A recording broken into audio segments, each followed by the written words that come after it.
Bismillahirrahmanirrahim. Assalamu alaikum student. I am Professor Nisar Ahmed Nisar and you are watching my YouTube channel Chemistry Super King. Dear student, we are here in ETA series. Dear student, याद रखिएगा ये जो anti test होते हैं ये attitude के साथ किए जाते हैं। इसमें मेंटल स्ट्रेंथ मैटर करती है, इसमें आपकी अप्रोच मैटर करती है। अगर आपके माइंड में ये होगा कि ये मुश्किल है तो याद रखना फिर आप कभी इसे नहीं कर सकेंगे। आपकी अप्रोच ये होनी चाहिए कि ये I can and I will, कि मैं कर सकता हूँ, कर सकती हूँ और मैं करूँगा, मैं करूँगी। ये आपकी अप्रोच होनी चाहिए। ये बहुत ही आसान होते हैं। आपने कूल रह के परफॉर्म करना है और बेटर परफॉर्म करना है। डियर व्यूअर्स एंड स्टूडेंट, मेरा सेशन आया है लिव इस कॉन्सेप्ट पे। अगर आपने वो नहीं देखा तो आप उसे देख सकते हैं। जब कभी भी आप मेरी वीडियो देखें तो उसको आपने कंसंट्रेशन के साथ एंड तक देखना है और फिर वहाँ से अपने आप को एवेल्युएट करना है कि आप में कुछ इम्प्रूवमेंट आई है या नहीं आई। डियर स्टूडेंट, जो मेरे चैनल पे न्यू हैं तो मेरे चैनल को सब्सक्राइब भी करें और अपने मैक्सिमम दोस्तों के साथ, फेलो के साथ, सीनियर के साथ, जूनियर के साथ शेयर करें। जो न्यू व्यूअर्स हैं उनके लिए बताता चलूं कि मेरे चैनल पे first year almost 7-8 chapter, electrochemistry का 70% सिलेबस मौजूद है और उसके साथ साथ सेकंड ईयर का नॉमेनक्लेचर और नॉमेनक्लेचर के साथ S&P ब्लॉक एलिमेंट पे भी वीडियो मौजूद हैं, आप उसे देख सकते हैं। आज मेरे छोटा सा सेशन है, that is ionization constant of water, या इसको कहते हैं ionic product of water. Student याद रखना, pure water is very weak electrolyte. Pure water बहुत ही वीक इलेक्ट्रोलाइट है। प्योर वाटर बहुत थोड़ा आयोनाइज होकर हाइड्रोजन आयन और हाइड्रॉक्सिल आयन बनाता है। प्योर वाटर जब आयोनाइज होता है, इससे जो हाइड्रोजन आयन और हाइड्रॉक्सिल आयन बनते हैं वो वाटर के साथ इक्विलिब्रियम में होते हैं। तो let us consider pure water and self ionization of pure water. Pure water जब आयोनाइज होगा तो स्टूडेंट क्या बनाएगा? ये मेरे पास बनाएगा हाइड्रोजन आयन और हाइड्रॉक्सिल आयन बनाएगा। अब स्टूडेंट चूंकि ये रिएक्शन रिवर्सिबल है, हम इस पे अप्लाई करेंगे। क्या अप्लाई करेंगे? इक्विलिब्रियम एक्सप्रेशन अप्लाई करेंगे। तो स्टूडेंट मेरे पास हो जाएगा Kc equal to concentration of hydrogen ion into concentration of hydroxyl ion divided by concentration of water. As water is a pure liquid, pure liquid की concentration constant होती है, उसमें change नहीं आती। तो यहां पे डिवाइड अगर मल्टीप्लाई हो जाएगा तो स्टूडेंट मेरे पास क्या बनेगा? मेरे पास बनेगा Kc into concentration of water equal to hydrogen ion concentration into hydroxyl ion concentration. Kc into concentration of water ये बराबर होता है एक और कांस्टेंट के जिसको Kw कहते हैं। Kw is ionic product of water या ionic product constant for water या आयोनाइजेशन कांस्टेंट फॉर वाटर हम इसे कह सकते हैं। अब स्टूडेंट याद रखना, हमारे पास क्या है? हमारे पास Kw की वैल्यू होती है, Kw यानी आयनिक प्रोडक्ट ऑफ वाटर को हम डिफाइन करते हैं, it's a product of molar concentration of hydrogen ion and hydroxyl ion. Kw student हमारे पास हो सकता है, Kw बराबर होता है किसके स्टूडेंट? Kw मेरे पास बराबर होता है K इंटू Kb के बराबर भी हो सकता है। किसी वीक एसिड का K और उस वीक एसिड की कंजुगेट बेस के Kb का प्रोडक्ट भी Kw के बराबर हुआ करता है। इसको हम आगे डिटेल में पढ़ेंगे। याद रखना स्टूडेंट, प्योर वाटर जितना हाइड्रोजन आयन बनाता है उतना ही हाइड्रॉक्सिल आयन बनाता है। हाइड्रोजन आयन और हाइड्रॉक्सिल आयन की कंसंट्रेशन बराबर होती है, यानी मैं इसको लिख सकता हूं, इसको मैं स्टूडेंट क्या लिख सकता हूं? इसको मैं लिख सकता हूं hydrogen ion equal to hydroxyl ion concentration water के लिए। तो अब हाइड्रोजन आयन की जगह हाइड्रॉक्सिल आयन या हाइड्रॉक्सिल आयन की जगह हाइड्रोजन आयन लिख सकते हैं। तो ये इक्वेशन हमारे पास बन सकती है। इसकी जगह अगर मैं हाइड्रोजन आयन लिखूं तो ये इक्वेशन मेरे पास स्टूडेंट बनेगी, क्या बनेगी? ये इक्वेशन बनेगी hydrogen ion concentration into hydrogen ion concentration equal to Kw। अब स्टूडेंट हाइड्रोजन आयन कंसंट्रेशन का स्क्वायर हो जाएगा। हाइड्रोजन आयन कंसंट्रेशन का स्क्वायर किसके बराबर हो जाएगा? Kw के। तो हाइड्रोजन आयन स्क्वायर Kw के बराबर है, तो हाइड्रोजन आयन बराबर होगा अंडर रूट Kw। इसी तरह हाइड्रॉक्सिल आयन भी बराबर होगा अंडर रूट Kw। स्टूडेंट याद रखना, what is the value of Kw? It's a important MCQs, KW की वैल्यू क्या है? याद रखना KW has no fix value, KW की वैल्यू फिक्स नहीं होती। KW की वैल्यू टेंपरेचर के साथ डिपेंड करती है। KW की वैल्यू टेंपरेचर के डायरेक्टली प्रोपोर्शनल है, ये आपका ऑब्जेक्टिव है। टेंपरेचर बढ़ेगा, वाटर की आयोनाइजेशन बढ़ेगी, एज ए रिजल्ट KW की वैल्यू स्टूडेंट क्या होगी? इंक्रीज होगी।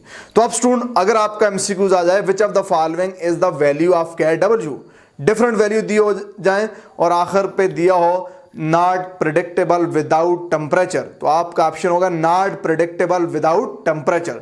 टेम्परेचर के बगैर आप KW की वैल्यू बता नहीं सकते।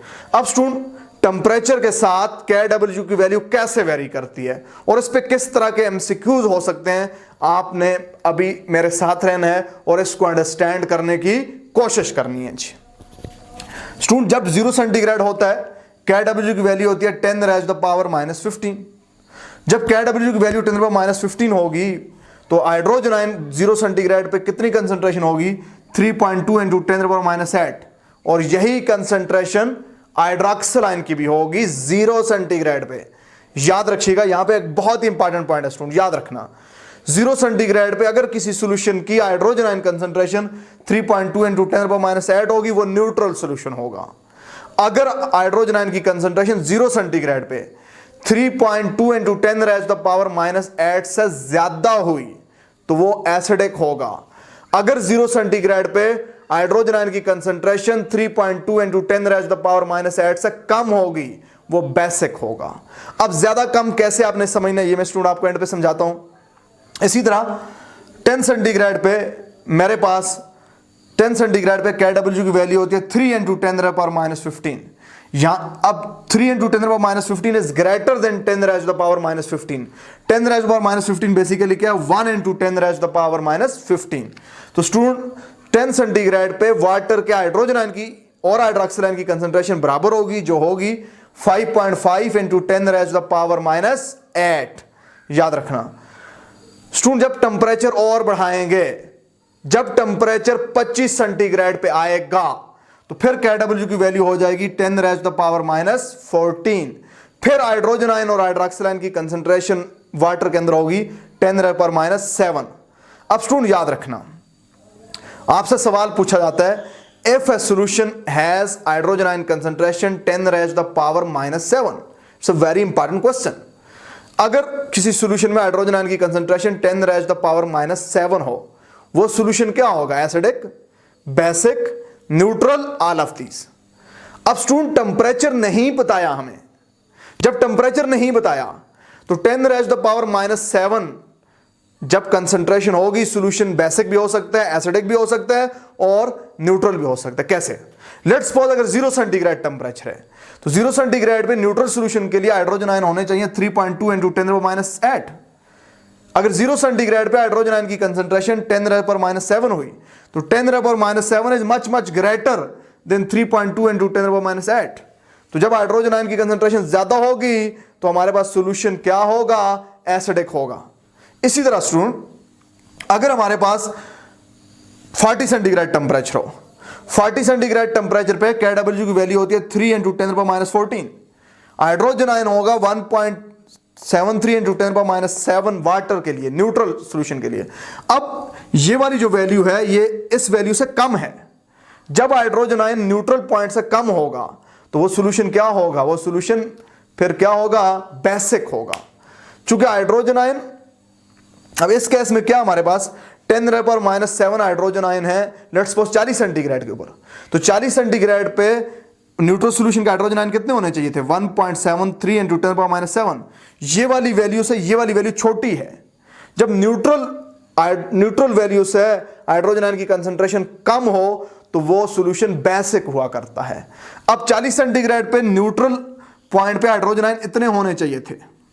अगर हाइड्रोजन आयन इतने हुए तो न्यूट्रल, इससे कम हुए तो बेसिक, इससे ज्यादा हुए तो एसिडिक। अब देखें 10⁻⁷ मोलर हाइड्रोजन आयन है तो सॉल्यूशन क्या होगा? अगर 25 सेंटीग्रेड है न्यूट्रल होगा। पॉइंट समझना स्टूडेंट, 25 सेंटीग्रेड से टेंपरेचर ज्यादा होगा तो सॉल्यूशन बेसिक होगा। अगर 25 सेंटीग्रेड से टेम्परेचर कम होगा तो सोल्यूशन जिसकी hydrogen ion 10 raised to the power -7 वो एसिडिक होगा। ये आपने कॉन्सेप्ट समझना है। अगर आपको समझ नहीं आई दोबारा इस वीडियो को दोबारा देखें, आपको समझ आनी चाहिए। स्टूडेंट 100 सेंटीग्रेड पे KW की वैल्यू होती है 7.5 × 10 raised to the power -14 और हाइड्रोजन और हाइड्रोक्सिल आयन वाटर के लिए 100 सेंटीग्रेड पे होंगे 2.7 × 10 raised to the power -7।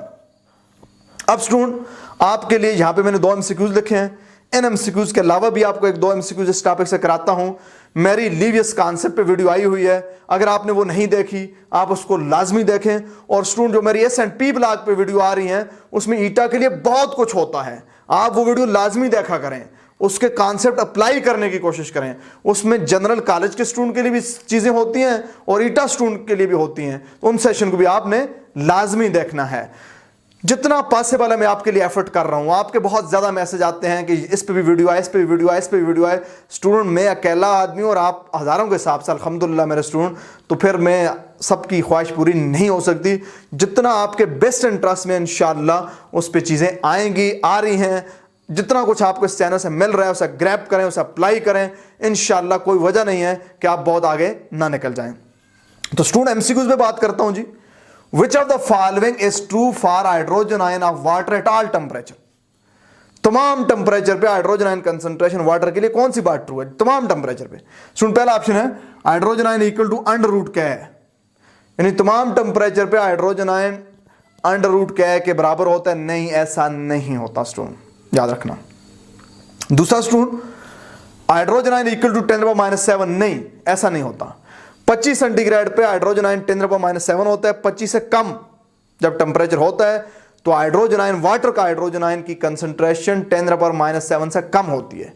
25 centigrade से जब टेम्परेचर ज्यादा होता है तो वाटर के अंदर हाइड्रोजन आयन की कंसंट्रेशन 10⁻⁷ से क्या होती है, ज्यादा होती है, यानी न्यूट्रल पॉइंट फिर वो होता है। Hydrogen ion equal to KW का स्क्वायर, नो, चूंकि हाइड्रोजन आयन तमाम टेम्परेचर पे √ KW होता है। तमाम टेम्परेचर पे हाइड्रोजन आयन √ KW होता है स्टूडेंट, याद रखना। तो स्टूडेंट ये भी ठीक नहीं है, फिर क्या ऑप्शन बनेगा? नन ऑफ दीज ऑप्शन बनेगा। बाज दफा स्टूडेंट एग्जामिनर आपके साथ चालाकी कर लेता है, वो ऐसे दे देता है हाइड्रोजन आयन की पावर 4 इक्वल टू KW की पावर 2, तो ये आप ठीक हो सकता है। देखें 2 पावर के साथ कैंसिल हो जाएगी, तो हमारे पास 2 पावर के साथ कैंसिल हो जाएगी। याद रखना ये भी करेक्ट ऑप्शन है कि तमाम टेम्परेचर पे हाइड्रोजन आयन की जो कंसंट्रेशन होती है वो बराबर होती है किसके? √ KW, या हाइड्रोजन आयन स्क्वायर की जो वैल्यू होती है वो बराबर होती है KW की। ये दोनों बातें ठीक हैं। या हाइड्रोजन आयन की पावर 4 बराबर होगी KW स्क्वायर के। ऑल ऑफ दीज, यहां पे ऑल ऑफ दीज ऑप्शन बनेगा। ये MCQs बार दफा आया करता है। स्टूडेंट नेक्स्ट MCQs है solution has hydroxyl ion 10 raised to the power -7 at 10 centigrade. जरा गौर करना, मैं आपको समझा चुका हूं, आपको खुद ये हल करना चाहिए। A solution has hydroxyl ion 10 raised to the power -7 molar at 10 centigrade. Nature of solution is 10 centigrade पे स्टूडेंट हमें दिया हुआ है, क्या दिया हुआ है कि 10 सेंटीग्रेड पे हाइड्रोक्सिल आयन की concentration 10 raised to the power -7 है। तो जाहिर है वाटर या कोई भी सॉल्यूशन होगा 10 सेंटीग्रेड पे जो न्यूट्रल हाइड्रोजन आयन या हाइड्रोक्सिल आयन की वैल्यू है न्यूट्रल सॉल्यूशन के लिए 10 सेंटीग्रेड पे, वो क्या लेस देन 10⁻⁷ है। याद रखना, आपको वैल्यू याद नहीं भी तो आप इस तरह भी बता सकते हो कि 10 सेंटीग्रेड पे न्यूट्रल सॉल्यूशन होने के लिए हाइड्रोजन आयन या हाइड्रोक्सिल आयन की value less than 10 raised to the power -7 है। तो 10⁻⁷ ज्यादा वैल्यू है। जब हाइड्रोक्सिल आयन ज्यादा हैं तो मतलब क्या है, हाइड्रोक्सिल आयन ज्यादा हैं। अब देखें होना क्या चाहिए था, मैंने बात बता दी।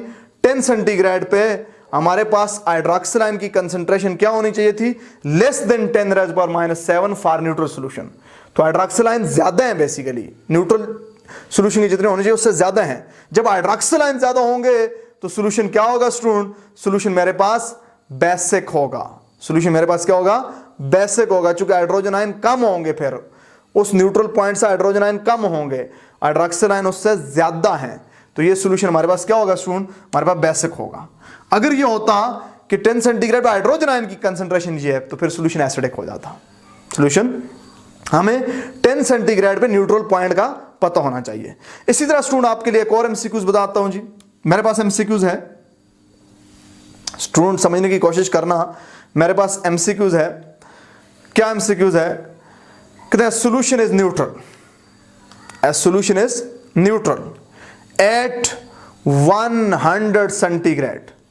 Solution is neutral at 100 centigrade. Solution neutral है 100 सेंटीग्रेड पे। Solution is neutral 100 at 100 centigrade. What could be the concentration of hydrogen ion? Solution neutral है 100 सेंटीग्रेड पे, हाइड्रोजन आयन की कंसंट्रेशन क्या होनी चाहिए?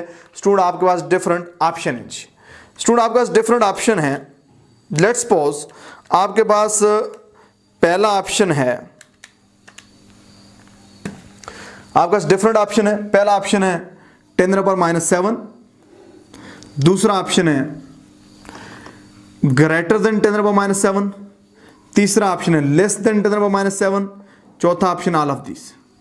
कहता 100 सेंटीग्रेड पे एक सोल्यूशन न्यूट्रल है, तो हाइड्रोजन आयन की कंसंट्रेशन क्या होगी? अब न्यूट्रल सोल्यूशन है स्टूडेंट, तो सबसे पहले आपको पता होना चाहिए कि 100 सेंटीग्रेड पे कैट डब्ल्यू की वैल्यू 10⁻⁻7 से 10⁻⁻14 से ज्यादा होती है। जब 10⁻⁻14 से कैट डब्ल्यू की वैल्यू ज्यादा है तो न्यूट्रल पॉइंट भी 10⁻�7 से ज्यादा होगा। तो इसका मतलब यह हुआ कि हाइड्रोजन आयन की कंसंट्रेशन न्यूट्रल सॉल्यूशन के लिए 10⁻⁷ से ज्यादा होगी 100 सेंटीग्रेड पे। तो हमारा ऑप्शन कौन सा बनेगा स्टूडेंट? हमारा ऑप्शन बी बनेगा। तो ये हमारा क्या होगा? करेक्ट ऑप्शन होगा। तो ये स्टूडेंट मेरे पास छोटा सा सेशन था जिसका नाम था आयन प्रोडक्ट ऑफ वाटर। आपने इस टॉपिक को अंडरस्टैंड करने की कोशिश करनी है। इस टॉपिक को हम आगे लेके जाएंगे। कहां पे लेके जाएंगे? पीएच एंड पीओएच पे। नेक्स्ट जो मेरा टॉपिक है वो इस चैप्टर का सबसे ज्यादा इंपॉर्टेंट टॉपिक है, जिससे ऑलमोस्ट 100% चांसेस होते हैं कि एमसीक्यूज आए।